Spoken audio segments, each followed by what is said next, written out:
ሁላችንም ህይወት ውስጥ ሰውን አስከፍተን ወይንም ተቀይመን የምናውቅባቸው ቀናት አሉ። አንዳንድ ጊዜ በትንሽ ነገር እንጣላና ሳናስበው ንግግር እናቆማለን። ያ ዝምታ ደግሞ ከቀናት ወደ ሳምንታት ሲቀየር ነገሩ እየከበደ ይሄዳል። እንዴት ብዬ ልጀምረው? ብደውልስ? ባያነሳው? ብትቆጣኝስ? የሚሉ ሐሳቦች ጭንቅላታችንን ያዙታል።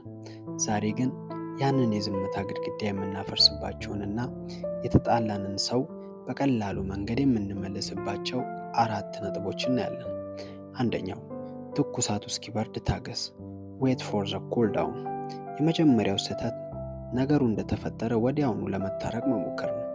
የሰው ልጅ ተቆጥቶ እያለ አእምሮ በትክክል አይሰራም። በዛ ሰዓት ይቅርታ ብትል እንኳን እሺ ከማለት ይልቅ ድጋሚ ሊጮህብህ ይችላል። ለምሳሌ ልክ እንደጋለ ብረት አስበው። ብረቱ እንደጋለ ለመያዝ ብትሞክር ያቃጥላል። መጀመሪያ መዝለል ያለበት ቀዝቃዛ ውሃ ሳይሆን ጊዜ ነው። ትንሽ ሰዓት ስትሰጠው ብረቱ ይቀዘቅዛል። ከዚያም በፈለግከው ቅርጽ ልታስተካክለው ትችላለህ። ስለዚህ ቢያንስ 1 ቀን ታገስ። ሁለተኛው፣ ይቅርታ ስትል ሰበብ አትደርድር። ይቅርታ ስትጠይቅ የጥፋተኝነት ስሜት እውነተኛ ይሁን። ብዙዎቻችን ይቅርታ ግን አንቺም እኮ እንዲህ ብለሽኝ ነው እንላለን። ያ ግን የምትባለው ቃል ይቅርታውን ታጠፋዋለች።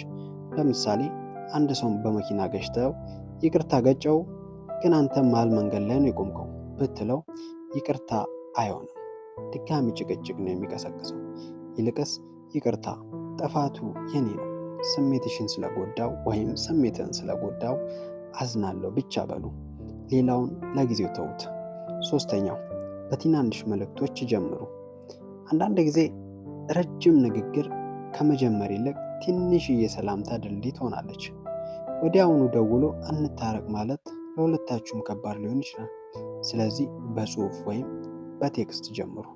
ለምሳሌ ዛሬ አንተ የምትወደው ምግብ አይቼ አስታወስኩ፣ ወይም ይህ ዘፈን አንቺን አስታወሰኝ፣ ሰላም ነሽ ግን የሚል አጭር መልእክት ላክ።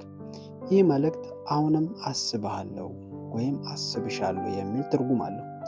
በሩን በትንሹ ከፈት ማድረግ ማለት ነው። ያ ሰው መልስ ካልሰጠ እንኳን ልቡ መለስለሱ አይቀርም። አራተኛው፣ ጥፋትን ወይም ጥፋትሽን በተግባር ካስ። ሻው ዶንት ጀስት ቴል። ይቅርታ በቃል ይጀምራል፣ በተግባር ግን ይጸናል። የሰው ልጅ የሚታመነው በቃሉ ሳይሆን በሚያደርገው ነገር ነው። ያጣላችሁን ነገር ደግመ ካደረግከው ይቅርታ ዋጋ ያጣል። ለምሳሌ ሁሌ ቀጠሮ በማርፈድ የምትጣሉ ከሆነ ለመታረቅ ስትቀጣጠሩ 10 ደቂቃ ቀድመ ተገኝ። ያኔ ያ ሰው በእውነት ተጸጽቷል፣ ሊቀየር እየሞከረ ነው ብሎ ያምናል። ተግባር ከሺህ ቃላት በላይ ይናገራል። መታረቅ ማለት መሸነፍ አይደለም። መታረቅ ማለት ለግንኙነታችሁ ከኩራታችሁ በላይ ዋጋ መስጠት ማለት ነው። ዛሬውኑ አስከፍታችሁት ዝም ያላችሁ ሰው ካለ ሰላም ነህ ብላችሁ ጀምሩ። ህይወት በጣም አጭር ናት። በቂም የምናባክነው ጊዜ ሊኖር አይገባም። ቪዲዮ ከጠቀማችሁ ላይክ ማድረጋችሁን አትርሱ። እናንተ የተጣላችሁት ሰው ለመመለስ የተጠቀማችሁበት የተለየ ዘዴ ካለ ኮሜንት ላይ ጻፉልኝ፣ እኔም አነበዋለሁ። በሚቀጥለው ቪዲዮ እስከምንገናኝ ፍቅር ለሁላችንም።